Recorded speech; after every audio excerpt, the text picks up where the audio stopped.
ధర్మేంద్ర ప్రధాన్ గారు మొత్తానికి రాజీనామా చేసినారు. ఇది భారతదేశ యువకు పెద్ద శుభవార్త.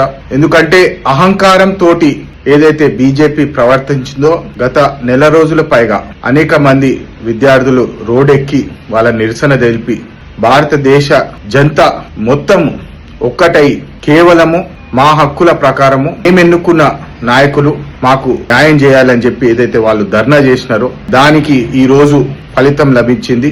భారతదేశం అంతా ఒకటే అని చెప్పి ఈ రోజు యువకులు ఏదన్నా అనుకుంటే అది కంకణం కట్టుకొని పనిచేస్తే వాళ్ళు ఏదైనా సాధిస్తారని చెప్పి ఈ రోజు ధర్మేంద్ర ప్రధాన్ గారి రాజీనామా తోటి నిరువైంది.